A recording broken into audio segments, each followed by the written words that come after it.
Hello. Welcome to our channel. నేను మీ సిరి. ఈరోజు మనం చెప్పుకోబోయే కథ ఇష్టమైన సకుడ పార్ట్ 128. ఇక ఆలస్యం చేయకుండా కథలోకి వెళ్ళిపోదాం. వదిన, వర్ష కనిపించడం లేదు అని గదిలో నుంచి బయటకు వచ్చింది మాధవి ఏడ్చుకుంటూ. ఒక్కసారిగా అక్కడున్న అందరూ హతాశులయ్యారు. వెంటనే వర్ష తండ్రి కాల్ చేశాడు. రింగ్ అవుతుంటే అందరూ ఊపిరి బిగబట్టి చూస్తున్నారు.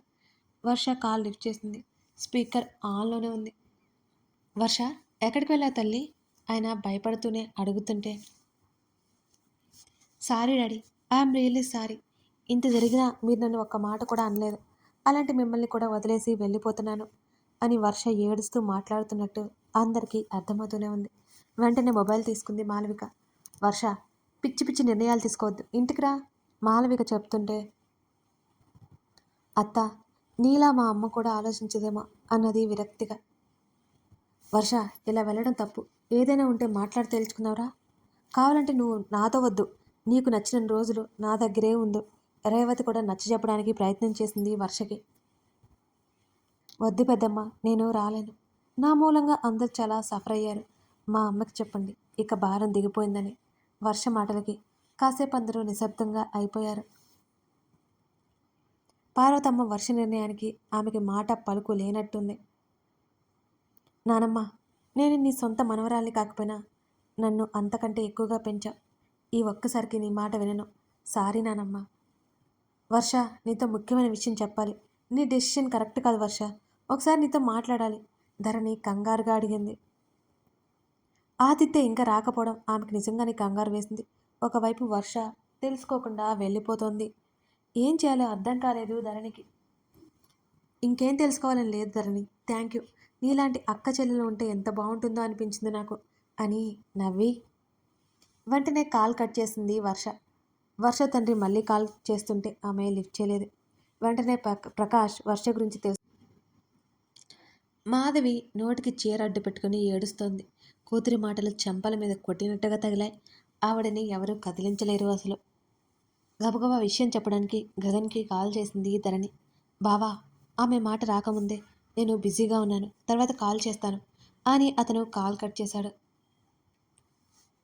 ధరణికి ఏం చేయాలో పాలు పోలేదు. ధరణికి మరోసారి అతనికి ట్రై చేసింది. అతను ఈసారి కాల్ లిఫ్ట్ చేయలేదు. ధరణి తిరిగి హాల్లోకి రాగా అప్పటికే ప్రకాష్ వర్షని వెతికించడానికి చూస్తుండడంతో ఆమె కొంచెం రిలీఫ్ ఫీల్ అయింది. 2 గంటల తర్వాత నెమ్మదిగా కళ్ళు ఎత్తి చూసింది అమృత. ఆమె తలంతా తిరిగిపోతోంది. కళ్ళ ముందు అంతా బోదరగా కనబడుతోంది అమృతకి. లేవడానికి ప్రయత్నించింది కానీ శరీరం సహకరించలేదు. అప్పుడే అసలు విషయం స్ఫురణకి వచ్చి ఆమె శరీరం నిండా చెమటలు అలుముకున్నాయి. అమ్మో! కమల్ గొంతు వినిపించి ఉలిక్కిపడ్డట్టు తల తిప్పి చూసింది అమృత. ఆమె వైపే ఆదుర్దాగా చూస్తూ కనిపించాడు కమల్. ఎలా ఉంది? దగ్గరకొచ్చి చేయి వేయబోయాడు. అతని చేతిని చూసి ఉలిక్కిపడి సర్దుకుంది. కమల్ ఆమె వైపు వింతగా చూస్తూ చేతిని వెనక్కి తీసుకున్నాడు. అమ్మో! ఆమె వారుస్తున్న ఆమె భుజాలు పట్టుకుని నెమ్మదిగా లేవదీశాడు కమల్. అమృత 2 చేతులు ఒకదానితో ఒకటి పెనవేసి ఒడిలో పెట్టుకుని భయంగా చూస్తోంది కమల్ వంక. కమల్ ఏదో మాట్లాడబోయేసరికి డాక్టర్ రావడంతో అతను మౌనంగా ఉన్నాడు. అమృతని చెక్ చేసి ఈవినింగ్ వరకు ఉండవని చెప్పి వెళ్ళిపోయాడు. ఆ రూంలోకి వస్తున్న గగన్ని చూసి అమృత కళ్ళు వెడల్పు చేసింది. తన వైపు కంగారుగా చూస్తున్న అమృతని చూస్తూ వెనక్కి సర్దుకున్నాడు కమల్. గగన్ ముందుకొచ్చాడు. స్టూల్ లాక్కుని అమృత బెడ్ పక్కనే కూర్చున్నాడు అతను. గగన్ని చూసి నెమ్మదిగా కళ్ళు దించుకుంది అమృత. నీ సిచ్యువేషన్ ఏంటో నీకు అర్థమవుతుందా? అతను సూటిగా అడిగిన ప్రశ్నకి ఆమె మౌనంగా ఉంది. అంత స్ట్రెస్ ఎందుకు ఫీల్ అవుతున్నావు? ఇంకా జరిగిపోయిన వాటి గురించి ఆలోచిస్తూ ప్రజెంట్ లైఫ్ని డిస్టర్బ్ చేసుకుంటావా? అతను అడుగుతుంటే అమృత మాట్లాడలేదు. నువ్వు ఇలా సైలెంట్గా ఉంటే కుదరదు అమృత. నీతో ఇంకొకరి లైఫ్ అటాచ్ అయి ఉంది. నువ్వేం చేయాలన్నా నీతో పాటు మరొకరికి హక్కు ఉంది అని అన్నాడు గగన్. చెప్పు, నీ ప్రాబ్లం ఏంటి? అంత స్ట్రెస్ అవ్వాల్సిన అవసరం ఏంటి? అతని స్వరం మృదు గంభీరంగా వచ్చింది ఈసారి. ఉండి ఉండి అమృత ఒక్కసారిగా గట్టిగా ఏడవడం మొదలుపెట్టింది. ఇద్దరు నివ్వెరపై చూశారు. కమల్ పరుగున ఆమె దగ్గరికి వచ్చి ఆమె పక్కనే కూర్చున్నాడు. కమల్ దగ్గరికి తీసుకుంటుంటే ఆమె ఒప్పుకోలేదు. అతన్ని వదిలించుకుంటూ ఏడుస్తోంది. గట్టిగా ఏడుస్తోంది అమృత. ఆమె ప్రవర్తన చూస్తుంటే కమల్ హతాశుడవుతున్నాడు. గగన్ సైగ చేయడంతో అమృత నుంచి దూరం జరిగాడు కమల్. 2 చేతుల్లో ముఖం దాచుకుని అమృత ఏడుస్తోంది గట్టిగా. అమృత తల కొట్టుకుంటూ గట్టిగా ఏడుస్తుంటే అక్కడున్న ఇద్దరికీ మతిపోయినట్టు అనిపించింది. కమల్ ఎంత సర్ది చెప్పినా అమృత వినలేదు. అమృత! గగన్ స్వరం మరింత గట్టిగా గంభీరంగా రావడంతో ఉలిక్కిపడి చూసింది అమృత. ముందు ఏడవకు! అతను గట్టిగా అరుస్తూ అమృత చేతిని పట్టుకున్నాడు కొట్టుకోకుండా. అయినా అమృత ఏడుపు ఆపలేదు. కమల్ వైపు చూడగానే కళ్ళార్పి అమృతకి ఎదురుగా కూర్చున్నాడు కమల్. కంట్రోల్ చేయమన్నట్టు చూసి గగన్ అక్కడి నుంచి బయటికెళ్ళిపోయాడు.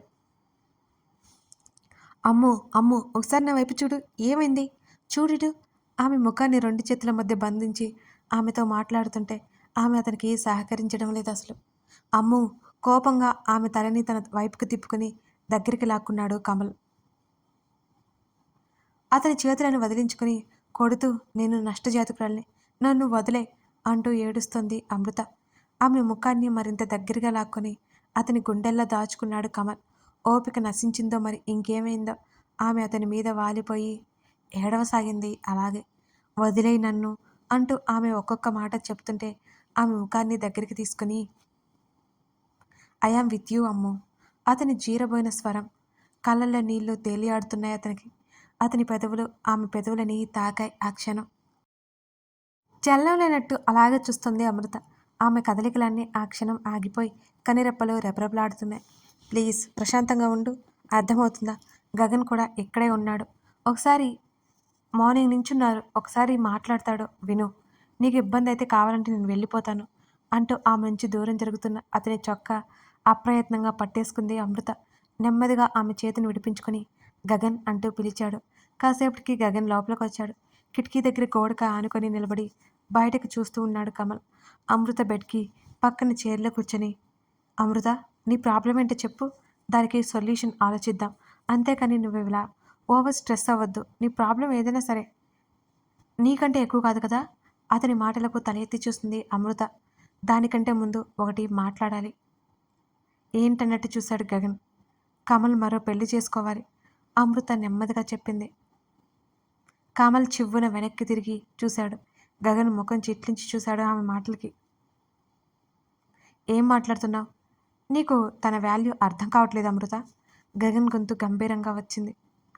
అర్థం కాక కాదండి, తనకి నేను సెట్ అవ్వను, తనకి మంచి ఫ్యూచర్ ఉంది, నా దగ్గర ఆగిపోవడం కరెక్ట్ కాదు అని అంటూ గట్టిగా ఊపిరి తీసుకొని ఏదో చెప్పడానికి సిద్ధమైంది అమృత.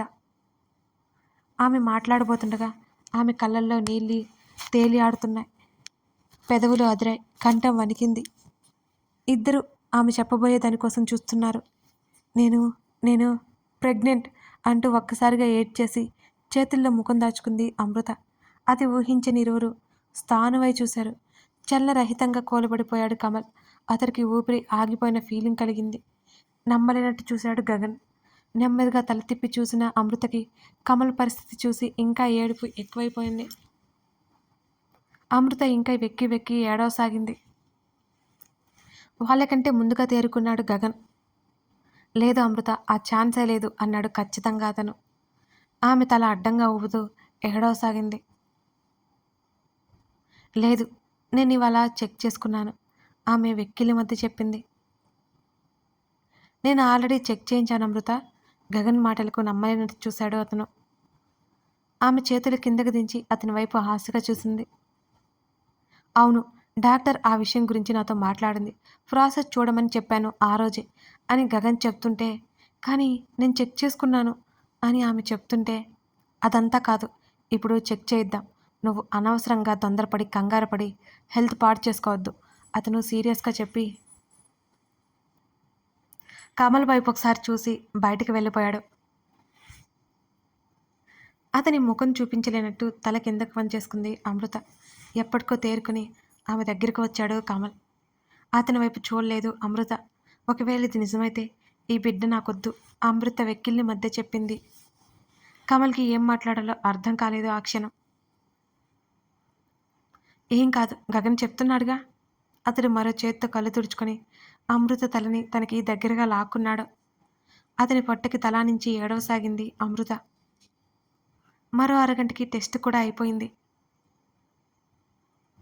అమృత ఊపిరి ఒగ్గబట్టి ఎదురు చూస్తుంది రిజల్ట్స్ కోసం. ఏం జరిగినా అమృతని అయితే వదులుకోలేడు కమల్. నేను చెప్పాను కదా, నువ్వు ప్రెగ్నెంట్ కాదు, గగన్ లోపలికి వస్తూనే చెప్పాడు. అమృత నమ్మలేదు ఇంకా. చేతిలో ఉన్న ఫైల్ ఆమె ముందు పడేశాడు గగన్.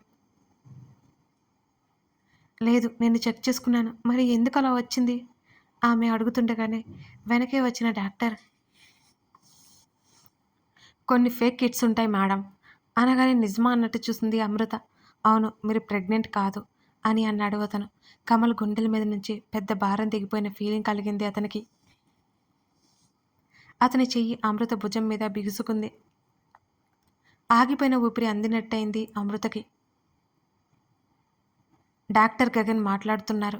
అదేమీ వినిపించడం లేదు అమృతకి. అంతమైపోతున్న తన జీవితం మరలా చిగురించినట్టు అనిపించింది. ఇన్ని నెలలుగా ఆమె మనసులో ఉన్న అతి పెద్ద భయం, బాధ ఆ రోజుతో తుడిచిపెట్టుకుపోయినట్టే అనిపించింది. చెప్పు ధరణి, కాల్ లిఫ్ట్ చేసిన వెంటనే అడిగాడు గగన్. అసలు నువ్వు కాల్ లిఫ్ట్ చేయవేంటి? ధరణి ఏడుపు గొంతుతో అడిగింది. ఎప్పుడూ లేనంతగా ఆమె అలా గట్టిగా అరవడం అతను ఇప్పుడే వింటున్నాడు. ఏమైంది అని అడిగాడు. వర్ష వర్ష ఇంట్లోంచి వెళ్ళిపోయింది. మావయ్య వెతికిస్తున్నారు. ధరణి మాట్లాడుతుండగానే అతని కళ్ళు చిన్నవైపోయాయి.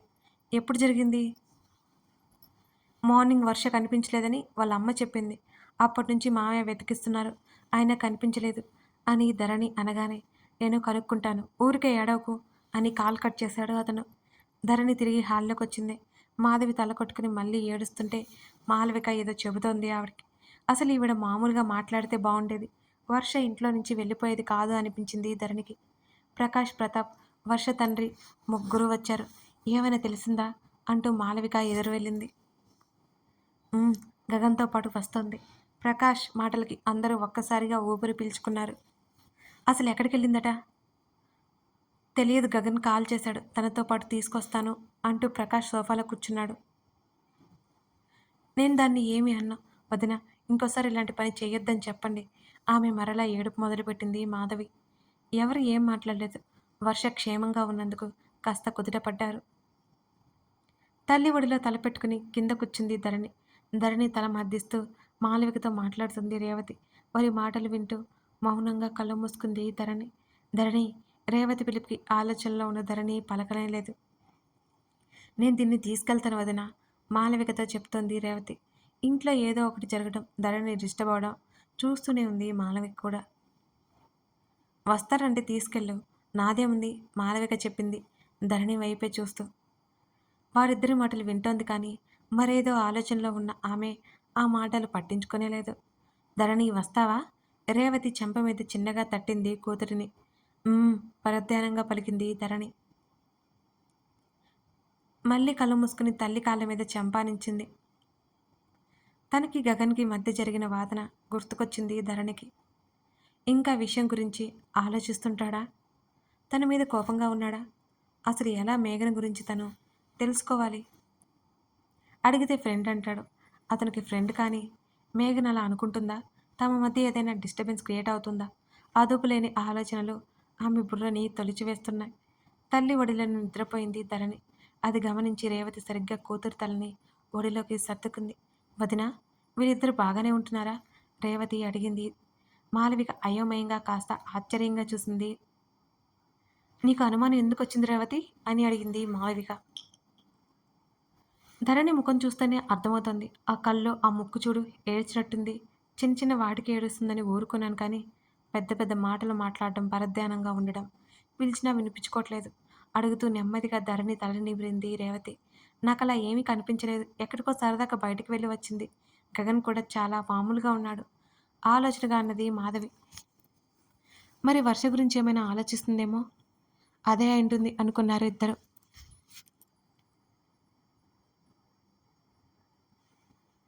నన్ను ఇక్కడికి ఎందుకు తీసుకొచ్చావు? వర్ష కంగారుగా చుట్టూ చూసింది. ఆదితో పాటు తను ఉన్న ఇల్లు.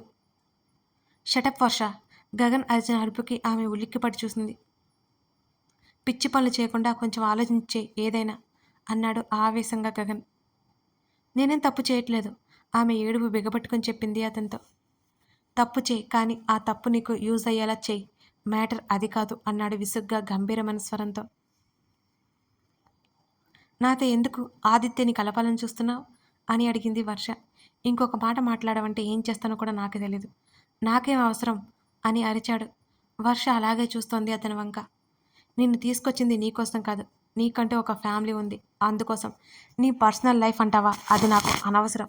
కానీ చూస్తూ చూస్తూ నువ్వు చేస్తున్న పెద్ద మిస్టేక్ని నేను కరెక్ట్ చేయకుండా ఉండలేను కదా అంటూ వాడొస్తాడు.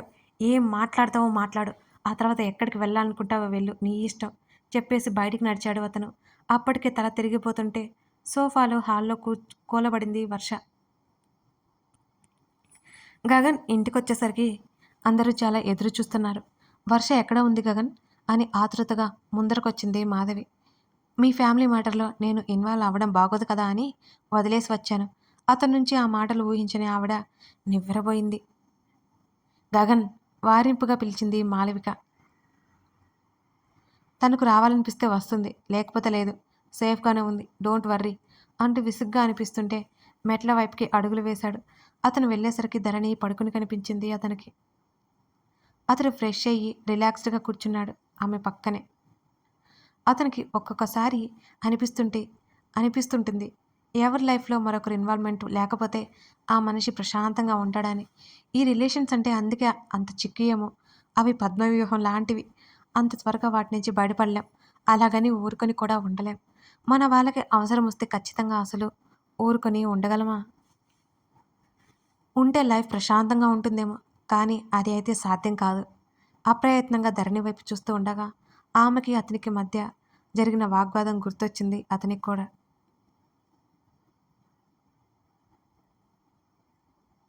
కథ కొనసాగుతోంది. ఇంతకీ ఆదిత్య వర్ష ఏం మాట్లాడుకోబోతున్నారు? ధరణి గగన్ల మధ్య నెక్స్ట్ కన్వర్జేషన్ ఎలా ఉండబోతుంది? తెలుసుకోవాలి అంటే ఈ కథని మీరు కొనసాగించాల్సిందే. కథ నచ్చితే లైక్ చేసి మీకేమనిపించిందో కామెంట్ చేయడం మాత్రం మర్చిపోకండి. రోజు చెప్పే మాట అయినా లైక్స్, కామెంట్స్, సబ్స్క్రిప్షన్ ఇవి మనకి చాలా అవసరం. Thank you.